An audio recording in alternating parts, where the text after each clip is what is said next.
Growth, వేరు వ్యవస్థ యొక్క గ్రోత్ చాలా పెరుగుతుంది. వేర్ల వ్యవస్థ యొక్క ఇక్కడ మీరు పిక్చర్స్ చూడొచ్చు, చూడండి ఈ వేరు వ్యవస్థ గ్రోత్ ఎట్లా పెరిగిపోతుంది. ఇట్లా ఇన్ని రకాల బెనిఫిట్స్ మనకి ఎక్వాజెల్ ఇస్తుంది.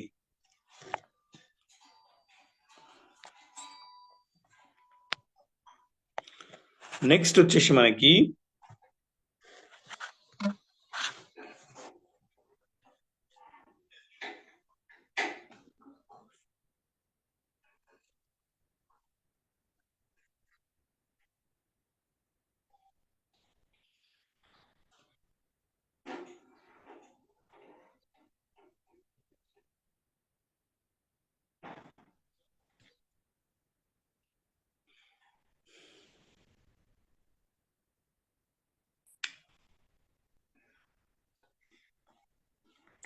ఎస్, సో మనకి సీడ్ ట్రీట్మెంట్ లో తీసుకున్నట్లయితే సీడ్ ట్రీట్మెంట్ కాదు, మనం మొత్తం ఇది ప్యాడీకి ఏదైతే వరి ఉందో వరికి మొత్తం రికమెండేషన్ ప్రొడక్ట్స్, వరిలో మనం ఏ ఏ దశలో ఏమేమి ఇవ్వాలి అనేటువంటి కంప్లీట్ పిక్చర్ ఇది మీకు చూడొచ్చు.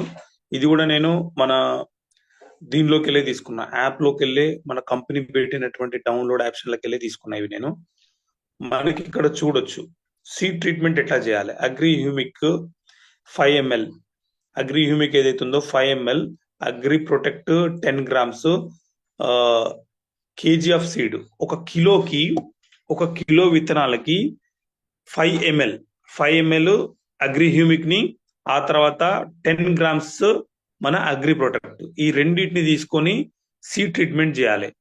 ఈ రెండు కూడా ఎంత కలపాలి, ఎన్నిట్లలో కలపాలంటే 1 లీటర్ నీటిలలో, అంటే ఒక 200 ml ఒక కేజీ సీడ్ స్ప్రే చేయాలంటే ఒక 200 ml 150 నుంచి 200 ml వాటర్ తీసుకొని దానిలో 5 ml Agri humic, 10 grams agri protect, ఈ రెండు కలిపి మనం ట్రీట్మెంట్ చేసుకోవాలి. ఈ లెక్కన ఇక 10 కిలోల బస్తాకి ఎన్ని కలుపుతాం, 10 కిలోలు అంటే 15 50, 50 ml 10 కిలోల బ్యాగ్ చెప్తాను చూడండి. 50 ml Agri humic, 100 grams of protect, ఈ రెండు ఎంత, ఒక 2 లీటర్ల నీళ్ళలో కలుపుకొని 2 లీటర్ల నీళ్లు తీసుకొని 2 లీటర్ల నీళ్లు తీసుకొని దానిలో మంచిగా కలుపుకొని ఆ వాటర్ని మన 10 కిలోల ఇత్తనానికి మొత్తం మంచిగా పట్టించి నీడలో ఒక ఒక అర్ధ గంట కానీ లేదంటే ఒక 2 గంటలు మంచిగా ఆరేటట్టుగా నీడలో ఆరబెట్టుకోవాలి. నీడలో దీన్ని ఆరబెట్టుకోవాలి. ఆరబెట్టేసుకొని మనం సీడ్ ట్రీట్మెంట్ చేసుకోవాలి. ఆ తర్వాత నర్సరీ ఇక మనము మొలాట్ అన్నాం కదా, ఎప్పుడైతే అల్కుడు చేస్తామో అల్కుడు చేసేటప్పుడు ఎక్వాజెల్ వేసేసేయాలి. ఎక్వాజెల్ వేసేసి మనం అల్కుడు చేసుకోవాలి. ఆ తర్వాత జర్మినేషన్, ఈ నర్సరీ బెడ్ లో ఏమేమి చేస్తామంటే agri humic granules 2 kg plus agri 80 to 50 ml. ఇకపోతే మనము ఆ నర్సరీ బెడ్ లో మనం ఆ ఫర్టిలైజర్స్ తో పాటు మనం దీన్ని కూడా సజెస్ట్ చేయొచ్చు. ఎప్పుడైతే ఆయన డిఏపి వేస్తున్నాడో దానిలో 2 కిలోలంతా అగ్రి హ్యూమిక్ గ్రాన్యువల్స్ అగ్రి 82, ఆయన డిఏపి మన agri humic granules plus 82 nursery bed లో వేసుకోవచ్చు. ఆ తర్వాత థర్డ్ మెయిన్ ఫీల్డ్ ప్రిపరేషన్ ఏదైతే ఉందో, అంటే నాటేసేటువంటిది ఏదైతే ఉందో, నాటేసేటువంటి దానికి మనం ఎట్లా వేయాలి. ఇప్పుడు చాలా మంది అంటారు కదా, సరే ఇప్పుడు మేము నాటేస్తున్నాం, దీనిలో ఏమేమి కలపాలి, ఎట్లా కలపాలి అంటున్నాం కదా, ఆ టైంలో మనం ఏమి ఇవ్వచ్చు అంటే అగ్రి హ్యూమిక్ గ్రాన్యువల్స్ ఒక ఎకరాకి 5 to 8 kgs, 5 నుంచి 8 కిలోల అగ్రి హ్యూమిక్ గ్రాన్యువల్స్ ప్లస్ ఒక అక్వాజెల్ 1 kg, అగ్రి ప్రొటెక్ట్ 500 grams. అర్థం చేసుకోండి, మళ్ళీ చెప్తున్నా, కావాలంటే ఆయన డిఏపితో పాటు యాజ్ ఏ లేదంటే డిస్ట్రిబ్యూటర్ గా మన సాయిల్లో మన ల్యాండ్ లో మనకు అగ్రికల్చర్ ఉన్నా మనం ఏమేమి వేసుకోవాలి, లేదా ఒక ఫార్మర్ కి ఏమి ఇవ్వాలి, ఒక కొత్త డిస్ట్రిబ్యూటర్ కి ఎట్లా సజెస్ట్ చేయాలి అంటే అగ్రి హ్యూమిక్ గ్రాన్యువల్స్ ఏవైతున్నాయో అవి 5 నుంచి 8 కిలోలు ఒక ఎకరాకు, 1 kg అక్వాజెల్, ఒక 500 grams ఆఫ్ ప్రొటెక్ట్, ఈ 3 మన వెస్టీజ్ ప్రొడక్ట్స్ ని సజెస్ట్ చేయాలి ఆయన డిఏపి, యూరియా దాంతో పాటు ఆయన డిఏపిని కూడా వాడుకోమనాలి. కాకపోతే వాటి డోసేజ్ ఒక ఫస్ట్ టైం 100లో 60% వాడుకొని మన వాటిని వాడుకోమని చెప్పాలి. సో చాలా మంది ఇంత ప్రొడక్ట్ సజెస్ట్ చేస్తే వాళ్ళకి ఖర్చు ఎక్కువ అయిపోతుంది సార్ అనే డౌట్ కూడా వస్తుంది. అందుకే వాళ్ళది 50%. వాళ్ళు ఇప్పుడు కొందరు 2 సంచుల డిఏపి వేస్తారు. 2 సంచుల డిఏపి వేసే దగ్గర ఒక సంచి డిఏపి ఏమనొచ్చు, ఒక సంచి డిఏపి ఏమనొచ్చు. దానికి తోడు మన ఇవి సజెస్ట్ చేసుకొని దానిలో 82 కూడా యాడ్ చేసేసుకొని కంప్లీట్ గా పర్ ఎకర్ కి దీన్ని మనం యూజ్ చేయాలి. సో మెయిన్ ఫీల్డ్ ప్రిపరేషన్ అంటే దున్నేటప్పుడు ప్రిపరేషన్, ఆ తర్వాత రూట్ డిప్పింగ్. ఎప్పుడైతే నారు తీస్తామో నారు తీసినప్పుడు వాటిని మళ్ళీ మనం ఏం చేయాలి అంటే రూట్ డిప్పింగ్ చేసుకోవాలి. రూట్ డిప్పింగ్ ఎట్లా చేస్తామంటే అగ్రి హ్యూమిక్ లిక్విడ్ ఏదైతే ఉందో 2 to 4 ml 1 litre of water కి, 2 నుంచి 4 ml 1 లీటర్ ఆఫ్ వాటర్ అంటే ఒక ట్రబ్బు లాంటిది తీసుకోవాలి. ఆ నారు పీకిన తర్వాత ఏదైతే నారు కట్టలు కడతామో అది ఆ కట్టల్ని ఏం చేసుకోవచ్చు అంటే కొందరికి కొన్ని ఇప్పుడు నారు తీసేటప్పుడు కూడా పైన చచ్చిపోయినట్టు కొంచెం కుళ్ళిపోయినట్టుగా ఇట్లాంటి ప్రాబ్లమ్స్ ఉంటాయి. వాటిని ఇక్కడ నారు రూట్ డిప్పింగ్ ప్రాసెస్ లో దాన్ని కంట్రోల్ చేయొచ్చు. మనం ఎట్లా కంట్రోల్ చేయొచ్చు అంటే మనం అగ్రి హ్యూమిక్ ని ఒక 4 ml ఆఫ్ వాటర్ 4 ml తీసుకొని ఒక 1 లీటర్ వాటర్ లో ఒక టబ్బు లాంటిది తీసుకొని దానిలో లీటర్ కి 2 నుంచి 4 ml చొప్పున కలుపుకోవాలి. ఒక 10-20 లీటర్లు 20 లీటర్లు కలుపుకొని ఏదైతే నార్మడి తీస్తామో నార్మల్ ఒక దగ్గరనే ఉంటుంది, తీస్తామో తీసిన తర్వాత ఆ గుజులను తీసుకొచ్చి అన్లలో ముంచుకుంటా. ఎంతసేపు ముంచుకోవాలంటే కొద్దిసేపు ఒక 30 seconds 40 seconds ఇట్లా ముంచుకుంటూ దాన్ని పక్కన పెట్టేస్తే ఆ రూట్స్ కి పట్టినటువంటి ఆ ఫంగల్ ఇన్ఫెక్షన్స్ మొత్తం అప్పుడే చచ్చిపోతాయి. ఆ తర్వాత తీసుకెళ్లి మనం నాటుకోవచ్చు. ఇది రూట్ డిప్పింగ్ ప్రాసెస్ లో. మెయిన్ ఫీల్డ్ లో మనం అగ్రి గ్రాన్యుల్స్ వేస్తున్నాం, అగ్రి ఆక్వాజెల్ వేసినాం, అగ్రి ప్రొటెక్ట్ చేసేసినాం, దున్ను పెట్టేసుకున్నాం, దానిలో అది రెడీ అయిపోయింది అక్కడ.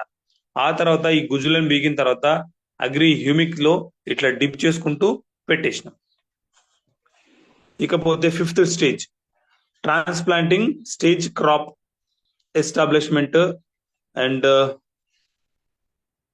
తర్వాత మిగతా స్టేజెస్ లా ఇక లీఫ్ ఎప్పుడైతే స్టార్ట్ అవుతుందో మనకి మనం నాటి పెట్టిన తర్వాత మన రైతులు ఏం చేస్తారంటే చాలా మంది గడ్డి మందు చల్లుతారు. గడ్డి మందు చల్లిన తర్వాత సో ఫుల్ గా ఒక 10 days వరకు వదిలిపెట్టేస్తారు. ఆ తర్వాత మనకు లీఫ్ స్టేజ్ స్టార్ట్ అవుతుంది. లీఫ్ డెవలప్మెంట్ అంటే కొత్త ఆకులు రావడం మొదలవుతుంది. ఆ స్టేజ్ లో మనం ఏమి ఇవ్వచ్చు అంటే agri Humic 30 ml, agri nanotech 30 grams, agri 82 with nano technology 5 to 10 ml plus agri gold 20 grams 5 liters. So ఇది స్ప్రేయింగ్ ప్రాసెస్. ఇది మనము ఒక 20 రోజుల నాడు ఈ దానికి ఇట్లా చేపిస్తే ఆయన ఒకవేళ స్ప్రే చేసుకోగలిగితే అంటే 15 నుంచి 20 రోజుల మధ్యలో ఈ గడ్డి మందు యొక్క పవర్ తగ్గిపోయిన తర్వాత మనం ఈ అగ్రి హ్యూమిక్ స్ప్రే చేసుకోవాలి. ఇది స్ప్రే చేయించుకుంటే అద్భుతమైన రిజల్ట్ వస్తుంది. తర్వాత టిల్లరింగ్, ఎప్పుడైతే టిల్లరింగ్ వస్తుందో అంటే ఇదాన్ని మనము కొంచెం పచ్చబడుతుంటది కదా, కొద్దిగా పచ్చబడుతుంటది కదా, ఎగ్జాక్ట్ గా 12 రోజులు 16 రోజుల నాడు అంటుకోగానే మనం ఒక్కసారి దీన్ని స్ప్రే చేయించేసి. కానీ చాలా మంది రైతులు వరిలో స్ప్రే చేయలేరు, చాలా మంది స్ప్రే చేయరు. సో స్ప్రే చేయకపోతే ఒకవేళ స్ప్రే చేసుకునే వాళ్ళకు అది సజెస్ట్ చేయొచ్చు. స్ప్రే చేయకపోతే ఎప్పుడైతే టిల్లరింగ్ అంటే ఎప్పుడైతే పిలకలు మొదలైతాయో ఆ దశలో మనం ఏమి ఇవ్వచ్చు అంటే agri humic granules 5 to 8 kgs, agri nanotech 250 grams, agri gold 100 grams, agri 80 to 150 ml. ఇది మనకు ఎగ్జాక్ట్ గా 15 నుంచి 20 రోజుల మధ్యలో అట్లా స్ప్రే చేసుకొని సెకండ్ డోస్ లోకి వచ్చేసి ఇవి. ఒకవేళ అలా స్ప్రే చేసుకోలేము సార్ మేము, మా వల్ల కాదు అనుకున్న వాళ్ళకి ఇది అగ్రి హ్యూమిక్ గ్రాన్యువల్స్. అందుకే నేను చెప్తాను చాలా మందికి, ఎకరాకు ఒక ప్యాకెట్ కాదు 2-3 ప్యాకెట్లు సజెస్ట్ చేద్దాం, ఏం కాదు. ఎందుకంటే ఇప్పటి వరకు రైతులు చాలా ఫర్టిలైజర్ వేసి దానిలో కర్బనం ఏదైతే ఉందో, భూమికి కావాల్సినటువంటి కర్బన పోషకాలు ఏవైతే ఉన్నాయో అవి మొత్తం డెడ్ అయిపోయినాయి. కాబట్టి మనం మన అగ్రి హ్యూమిక్ గ్రాన్యువల్స్ వల్ల పుష్కలమైన కర్బన పదార్థాన్ని మనకు కంపెనీ సజెస్ట్ చేస్తా ఉంది, కంపెనీ ఇస్తా ఉంది. సో దాన్ని ఇప్పుడు మనము ప్రతి రైతుకు ఇప్పుడు గుడ్డిగా అరే వ్యవసాయం చేయాలంటే ఫర్టిలైజర్ షాప్లకు పోయి టన్నుల కొద్ది ఫర్టిలైజర్ షాపులలో ఫర్టిలైజర్ ఎట్లా నడుస్తుందో అదే విధంగా టన్నుల కొద్ది అగ్రి హ్యూమిక్ గ్రాన్యువల్స్ ప్రతి రైతు వాడాల్సినటువంటి సమయం ఆసన్నమైంది. ఎందుకంటే ఫర్టిలైజర్ వేసి భూమి అంతా గుల్లబారిపోయింది. భూమిలో ఉండేటువంటి కర్బన శాతం మొత్తం జీరోకి వచ్చేసి, భూమిలో ఉండేటువంటి కర్బన శాతం ఏదైతే ఉందో అది జీరోకి వచ్చింది. కాబట్టి ఇవాళ ఇన్ని రకాల రోగాలు పంటకు వస్తున్నాయి, అన్ని రకాల రోగాలు మన దాన్ని తినే మన మనుషులకు వస్తున్నాయి. కాబట్టి ఒక సంచి 2 సంచులు కాదండి, సంచుల కొద్ది సజెస్ట్ చేయండి, ఏం కాదు. ఏది మన అగ్రి హ్యూమిక్ గ్రాన్యువల్స్ ఇక్కడ కంపెనీ కానీ మనం కానీ చెప్తున్నాం కదా 5 to 8 kgs. ఆ స్టేజ్ దాటిపోయింది. ఎందుకంటే ఫర్టిలైజర్ వేసి భూమి అంతా ఖరాబ్ అయిపోయింది. నేను రీసెర్చ్ లో చేసినప్పుడు సాయిల్ ని మొత్తం టెస్ట్ చేస్తుంటే, రకరకాల ప్రయోగాలు అన్ని చేసి చూస్తుంటే సాయిల్ ఎంత డ్యామేజ్ అయిపోయింది అన్న సంగతి. ఆర్గానిక్ బేస్ అంటే న్యాచురల్ బేస్ లో చేస్తుంటే ఎట్లా వస్తున్నాయి క్రాప్స్, ఫర్టిలైజర్స్ హెవీగా యూజ్ చేసేటువంటి స్టేజెస్ ఎట్లా వస్తున్నాయి. ఇప్పుడు మనం చూడొచ్చు, ఒక్కొక్క ఫర్టిలైజర్ షాప్ లో కొన్ని టన్నుల కొద్ది ఫర్టిలైజర్స్ ఉన్నాయి, అవన్నీ ఏడికి వస్తున్నాయి, వచ్చి భూమి మీదనే పడుతున్నాయి. ఇలా ప్రతి రైతు మెదడులో నాటకపోయింది. వ్యవసాయం చేయాలి, నాటు పెట్టాలంటే 4 సంచుల డిఏపి తీసుకొచ్చి నాటేయాలి అనేటువంటి మైండ్ లా ఇట్లా ఫిక్స్ అయిపోయినది అది. మరి ఇదే రైతు ఒక 50 సంవత్సరాల క్రితంలా ఏమున్నది మైండ్ లా, ఇదే రైతుకు ఒక 20 సంవత్సరాల క్రితం ఏమున్నది మైండ్ లా. సీజన్ వచ్చిందంటే మేము చిన్నగా ఉన్నప్పుడు చూస్తుంటే ఎడ్ల బండ్లు ఊర్లలో పాకల కాడ ఏదైతే దొడ్లు ఉంటాయో ఆ దొడ్ల కాడ పెండ ఏదైతే జమ అవుతుండే, కథం సీజన్ వచ్చింది అంటే ఎడ్ల బండ్ల మీద పెండ తోలుకొని చేన్లలో పడుతుండే, కుప్పలు వేసుకుంటా. ఒక 20 నుంచి 30 రోజులు అదే పని ఉంటుండే. ఈడికే లాందాక ఊర్లే ఆ పెండ కొట్టుకోబోతుంటే ఏమైనా క్రిములు కీటకాలు ఉన్నా చచ్చిపోతుండే గాలిలో. కానీ ఇప్పుడు ఏ ఊర్లే ఎడ్ల బండ్ల మీద పెండ కొట్టుకపోయి చేన్లలో వేస్తున్నారు? ఎవరైనా వేస్తున్నారా? అప్పుడు ఇన్ని ఫర్టిలైజర్ సంచులు వచ్చి భూముల మీద పడ్డాయా? పల్లె. కానీ అదే ఈరోజు నేను అందుకే అంట, మన అగ్రి హ్యూమిక్ అదే ప్యాషనెట్ గానే వచ్చేసినాం మనం కూడా. ఇప్పుడు మన అగ్రి హ్యూమిక్ గ్రాన్యువల్స్ భయంకరంగా ప్రమోట్ చేయాలి, తప్పే లేదు. అప్పట్లో ప్రతి ఊర్లో సీజన్ వచ్చిందంటే చాలు, ప్రతి ఇంటికి ఒక ఎడ్ల బండి ఉంటుండే. బస్ 4 ఎడ్లు దీంతో దొడ్డి ఉంటుండే, ఆ దొడ్లే పెండ మొత్తం జమ అవుతుండే, సీజన్ మొత్తం జమ అవుతుండే. అది తవ్వుతుంటే కూడా ఆ మంచి వాసన వస్తుంటుండే. ఆ మాగిన పెండను తవ్వుతా ఉంటే మంచి వాసన వస్తుంటుండే. ఆ ఏరియాలో ఉన్న గాలి కలుషితం, ఈ కలుషితం, ఆ కలుషితం, అన్ని కలుషితాలు పోతుండే. అది తీసుకుపోయి ప్రతి చేన్ల చల్లేసి దునకం మొదలు పెడుతుండే. దాంతో పుష్కలమైన మట్టికి కర్బన శాతం వస్తుంటుండే, కర్బన పదార్థం చాలా ఎక్కువగా ఉంటుండే. సాయిల్లో భూమిలో ఎట్లాంటి మార్పు జరగకపోతుండే, ఇంకా అద్భుతంగా ప్రొటెక్షన్ పెరుగుతుండే భూమికి. కానీ ఇప్పుడు మనం ఏం చేసినాం? ఆడ మీరు చూడండి, ఇప్పుడు ఏ ఫర్టిలైజర్ షాపుల లారీల కొద్ది ఫర్టిలైజర్ నిలబడుతుంది. ఆ ఆ లారీల కొద్ది ఫర్టిలైజర్ వచ్చి భూమి మీద పడి భూమి మీద ఉన్నటువంటి కర్బనాన్ని మొత్తం దహించి పడేస్తుంది. భూమి చౌడు భూములు తయారవుతున్నాయి. భూమిలో ఎలాంటి బలం లేకుండా పోతుంది. దాంతో ఉన్న రోగాలన్నీ వస్తుంది. అందుకనే మన 1-2 ప్యాకెట్లు కాదు, రైతు వాడతా, లేకపోతే యాజ్ ఏ మీరు ఉన్నారు. నాకు లాస్ట్ టైం చాలా మంచిగా అనిపించింది మమతం మేడం వాళ్ళ చేనుల. అన్న మేము 4 ప్యాకెట్లు వాడేస్తున్నాం, గంట ఇంతింత వస్తుంది అన్నది. ఆమె యాజ్ ఏ డిస్ట్రిబ్యూటర్. ఇప్పుడు రేపు పొద్దున నేను నా వ్యవసాయం చేసుకున్నా సరే, నేను మొత్తం 10 ప్యాకెట్లు వాడేస్తా. డిఏపి ఎంత వాడతానో నా గ్రాన్యుల్స్ అంత వాడుకుంటానే. ఎంత వాడితే అంత మంచిది.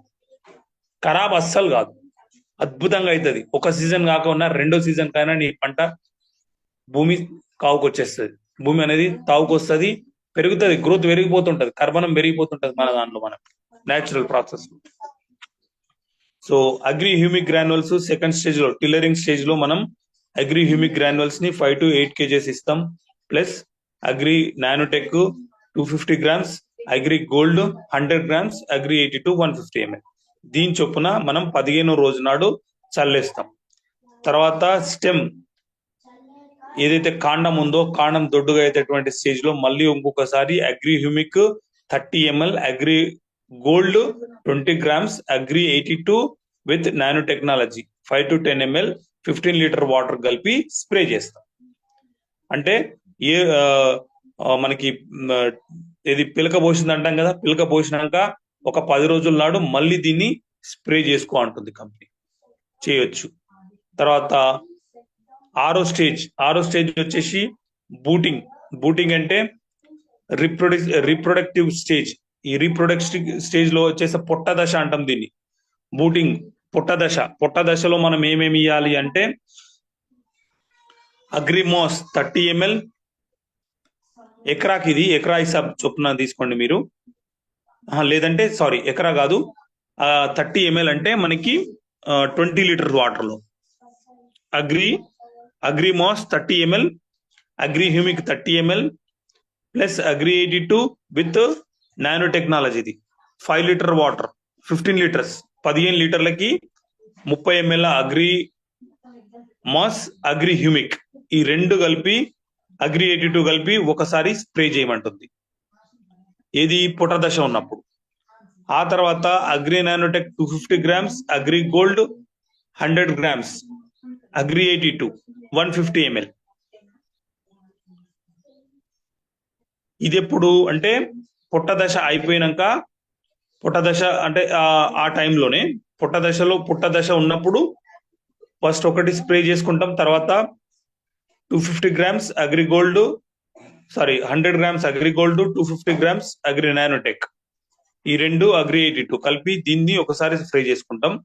ఆ తర్వాత ఫ్లవరింగ్ స్టేజ్ లో, పూత దశలో మళ్ళీ agri nanotech 30 grams, agri gold 20 grams, agri 82 5 to 10 ml 15 litre water కి మొత్తం ఫుల్ గా పూత మీద ఒకసారి స్ప్రే చేసుకోవచ్చు. ఆ తర్వాత agri nanotech 250 grams, agri gold 100 grams.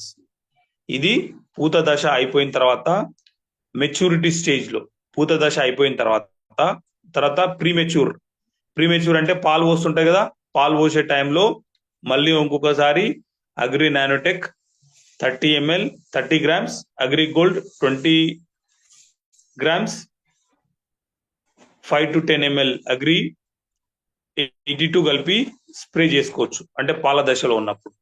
ఆ తర్వాత ఆ పాల దశల్ని మనం దీన్ని కూడా యాడ్ చేసుకోవచ్చు. ఇవి సపరేటే చేసుకో అంటుంది. ఆర్ అంటే అది కాకపోతే ఇది అన్నట్టు, అగ్రి నానోటెక్ అగ్రి గోల్డ్ కాకపోతే అగ్రి 82 స్ప్రే కాకపోతే అగ్రి నానోటెక్ అగ్రి గోల్డ్ ని మనకి గ్రానువల్స్ తో కలిపి చల్లొచ్చు దీన్ని మనం పాల దశలో. అంటే పూత అయిపోయింది, మనకి పాలు పడుతున్నాయి కదా, ఆ టైంలో మనం దీన్ని రికమెండ్ చేయొచ్చు as a soil applications, seed treatment, తర్వాత ఫ్లవరింగ్ అప్లికేషన్స్. ఇక్కడ మనకి పిక్చర్ తో సహా ఇచ్చిండు. ఇక్కడ ఈ దానిపైన ఏం రాసిండో, ఇక్కడ ఏం పిక్చర్స్ కలర్స్ కనబడుతున్నాయో మీకు అది కూడా ఇచ్చిండు. ఇది సీడ్ ట్రీట్మెంట్ కలర్, ఇది సాయిల్ అప్లికేషన్ కలర్, ఈ గ్రీన్ కలర్ వచ్చేసి ఫ్లవరింగ్ కలర్.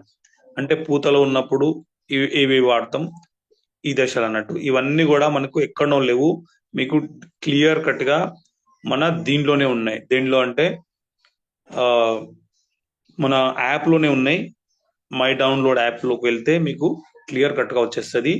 ఇది మనకు స్టేజెస్, ఒక్కొక్క స్టేజ్ లో ఏమేమి వాడుకోవాలి. రూట్ ట్రీట్మెంట్ కాడికి వెళ్ళి మొదలుపెట్టి, సీడ్ ట్రీట్మెంట్ కాడికి వెళ్ళి మొదలుపెట్టి, nursery, main field and root dipping. ఆ తర్వాత ఆ మనకి మొక్క ఎదుగుతున్న దశ, తర్వాత పిల్లలు వస్తున్న దశ, తర్వాత ఆ కాండం గట్టిగా అవుతున్న దశ, ఆ తర్వాత పుట్ట దశ, ఆ తర్వాత ఫ్లవరింగ్ తర్వాత ఆ పాలు పోసే దశ. ఇక్కడ దాకా మనకు మొత్తం సింపుల్ గా క్లియర్ గా ఇచ్చిండు. దీన్ని మనం చూసుకొని ఇట్లా రైతుకి సజెస్ట్ చేస్తే వండర్ఫుల్ రిజల్ట్ తీసుకోవచ్చు. ఏ అప్లైన్లను ఇబ్బంది పెట్టాల్సిన అవసరం లేదు, ఇక్కడ ఏం చేయాల్సిన అవసరం లేదు. మనకి క్లియర్ కట్ గా మన యాప్ లోనే మనకి ఇక్కడ చూపించడం జరిగింది. మీరు ఇక్కడ చూడొచ్చు.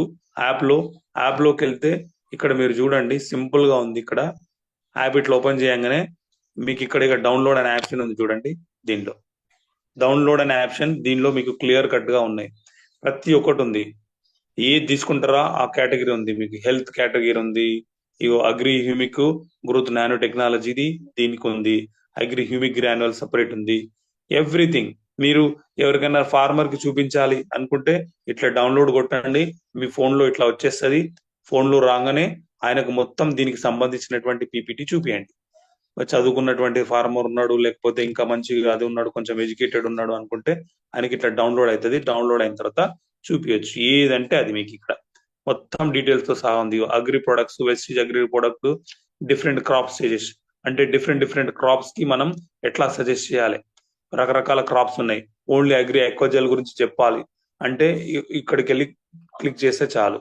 లేదంటే అగ్రిగో ప్రతి ఒక్కటి అగ్రి హ్యూమిక్ గురించి చెప్పాలి, ఇవి తెలుగులో కూడా ఉంది మనకి. Agri humic, Vestige all products, అన్ని ప్రొడక్ట్స్, క్రాప్, ఇగో ఎస్పెషల్లీ ప్యాడీ మెయింటెనెన్స్ ఎప్పుడు ఎట్లా ఇవ్వాలి, తర్వాత వెస్టీజ్ వీట్ అంటే గోధుమ ఉంటే ఎట్లా ఇవ్వాలి, పొటాటో ఆలుగడ్డకి ఎట్లా ఇవ్వాలి, ప్రతి ఒక్క దాని గురించి మనకు కంపెనీయే ఇచ్చేస్తుంది. ప్రతి ప్రొడక్ట్ గురించి కూడా మనం ఎక్కడనో వెళ్ళాల్సిన అవసరం లేదు, ఏదో ఎవరు ముంగటనో ఏదో చేయాల్సిన అవసరం లేదు. ఆయనకే మన యాప్ లోనే వెంటనే చూపించి వెంటనే అక్కడ మన యాప్ లోనే ఆయనకు చూపించుకుంటా ఇస్తే ఆయన కూడా చాలా ఖుషి అవుతాడు. అరే ఇదేదో చాలా బాగున్నట్టుంది, ఇంత మంచి బెనిఫిట్ ఉన్నట్టుంది అని చెప్పేసి రైతు కూడా చాలా హ్యాపీగా ఫీల్ అవుతాడు. సో మీకు ఇక్కడ చూడొచ్చు ప్రతి ఒక్క దాని గురించి మనకి ఇక్కడ ఈ సీజన్ లో ఆలుగడ్డలు కూడా పెడతారు. ఆలుగడ్డల వాళ్ళకు కూడా మనం ఇయ్యొచ్చు ఇట్లా ఏమేం వాడాలి, ఏం కథ, ఏం సంగతి అని చెప్పేసి మొత్తం చూపిస్తుంది. దీంట్లో యాప్ లోనే చూపిస్తుంది. పొటాటో ఏం చేయాలి ఇక్కడ చూడండి వచ్చేసింది యాప్. ఇది పొటాటో అంటే ఏముంది, ఏం కథ, ఏం చేస్తాం దీనిలో, ఏమేం వాడాలి, ఆలుగడ్డకి ఏ స్టేజ్ లో ఎట్లా వాడాలి ఇక్కడ మొత్తం క్లియర్ గా మెన్షన్ చేసి చూడండి. Stages wise field preparation, seed treatment, leaf stage, leaf development, తర్వాత గడ్డలు విరిగే దశ, తర్వాత ఎర్లీ మెచ్యూరిటీ, ప్రతి ఒక్క స్టేజ్ సింపుల్ గా ఇచ్చిండు. మళ్ళా ఎక్కువ కన్ఫ్యూజన్ లేకుండా కూడా మీకు సింపుల్ గా ఇచ్చిండు. ఇగో గడ్డ పెరుగుతుంది, గడ్డ పెరిగినట్టు బొమ్మతో సహా ఇచ్చిండు. నాకు చదువు రాదు కదా సార్ అంటే బొమ్మలు చూసుకున్నా మాట్లాడవచ్చు వాళ్ళతో. సాయిల్ ఇక్కడ బొమ్మ ఇచ్చిండు, దీనికి సంబంధించిన ఇచ్చిండు. ఎవ్రీథింగ్ మనకి ఇక్కడ అవైలబుల్ లో ఉన్నాయి. సో మీరు ఎవరినో ఇబ్బంది పెట్టుకోవాల్సిన అవసరం లేదు, మీరు ఇబ్బంది పడాల్సిన అవసరం లేదు. వెరీ సింపుల్ అండ్ వెరీ ఈజీగా మనకు కంపెనీ ఇచ్చేస్తుంది. సో మీరు ఎంత సింపుల్ గా అంటే అంత సింపుల్ అయిపోయింది దీన్ని బిజినెస్ చేయడం. సో చాలా ఈజీ ఉంది. చాలా ఎక్కువ మందికి ప్రమోట్ చేయండి. మీకు ఏమైనా టెక్నికల్ ప్రాబ్లమ్స్ వచ్చినాయి, ఏమైనా ప్రాబ్లమ్స్ వచ్చినాయి అంటే అప్పుడు మీకు అర్థం కాని స్టేజ్ లో ఫస్ట్ మీ అంతలు మీరు యాప్ను ఓపెన్ చేసేసి వాళ్ళకి చూపించడం మొదలు పెట్టండి. టెక్నికల్ ప్రాబ్లమ్స్ ఏమైనా వచ్చినాయి అంటే అప్పుడు అప్లైన్లను అడగండి, ఈజీ అయిపోతుంది. So thank you very much. Back to Mamata madam. Sir feedback తీసుకోవాలా? లాస్ట్ ఇయర్ యూజ్ చేసి ఉంటారు కదా మన దాంట్లో మన products. Yes last year use చేసిన వాళ్ళు వాళ్ళ వల్ల ఇప్పుడు 2 సంవత్సరాలు కొంతమంది రైతులు కూడా మన దగ్గర ఉన్నారు కాబట్టి 2 సంవత్సరాల నుంచి యూజ్ చేస్తూ బెనిఫిట్స్ పొందిన వాళ్ళు కూడా చెప్పండి. Okay. Okay sir, thank you. Great information. ఎందుకంటే ఇప్పుడు మనకు క్రాఫ్ట్ సీజన్ కాబట్టి అందరూ ఇప్పుడు అలుకుడు వేస్తున్నారు. మామూలుగా మన క్రాఫ్ట్ సీజన్ స్టార్ట్ అయిపోయింది ప్యాడీ. అందుకోసమని మన దగ్గర ఏదైతే ప్రొడక్ట్స్ ఉన్నాయో మనకు ఆర్గానిక్ మన వెస్టీ నుంచి తీసుకున్న ఐటమ్స్ మనమైతే యూజ్ చేసుకొని ఎవరైతే బెనిఫిషియర్ పొందిన వాళ్ళు ఉన్నారో వాళ్ళని, అంటే ఒక రైతుకి నేను ఇచ్చిన, నేను వాడుతున్న నా సొంత పొలంలో నాకు ఇన్ని ఇన్ని ఎకరాలకి ఇంత పంట వచ్చింది, నాకు గ్రోతింగ్ అనేది ఉంది. లాస్ట్ ఇయర్ కంటే నేను డిఏపి ఇంతకంటే ఇంత యూజ్ తక్కువ వాడిన, ఖర్చులు తగ్గించుకున్న నేను అనేసి ఎవరైతే అని అనుకుంటున్నారో వాళ్ళు హ్యాండ్ చేయండి.